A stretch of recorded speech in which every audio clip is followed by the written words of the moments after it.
It's quite commonplace now to try and twist history, change it into a modern day narrative. Some religions would really be sensitive about that and take the hump if you try to twist their old books that they rely on for their narrative.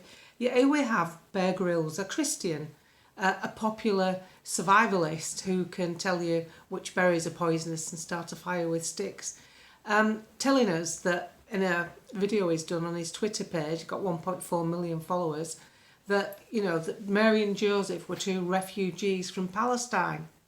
I'm not really sure Palestine existed back then. In fact, I'm pretty certain it didn't.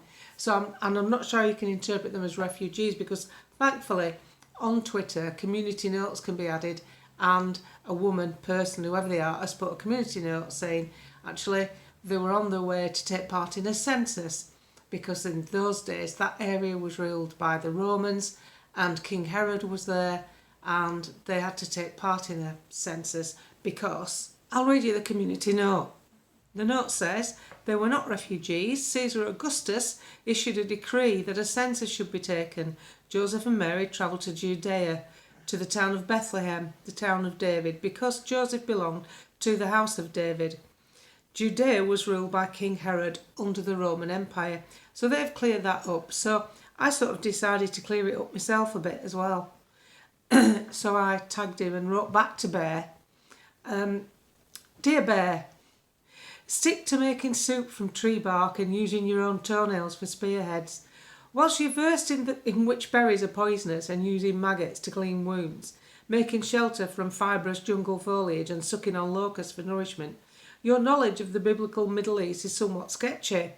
Nice try though, using the one festival that we have left with any meaning. Save your virtue signalling for your TV friends and go and write another book about how we can survive in the jungle.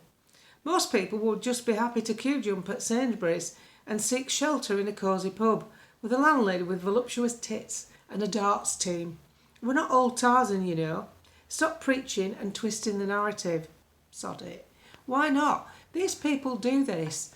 The concern is that Bear Grylls is actually a devout Christian, and he does these alpha courses. You'll have seen him in churches up and down the country.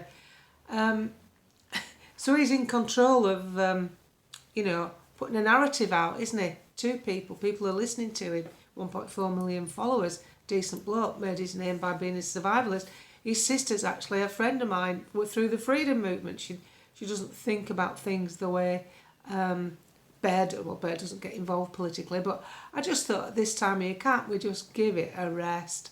Can't we just, let this Christian festival happen? Let people believe what they want to believe and let them get on with it. And, we don't do it. You don't see people nitpicking about Eid. You don't see people nitpicking about Diwali. You don't see them nitpicking about anything. Oh no, but just let's give the Christians a bloody bashing, eh? Let's make them think they've got it all wrong. It just does my head in. Even the damn king, defender of the faiths like more than one. Church of England, head of the Church of England, clues in the name.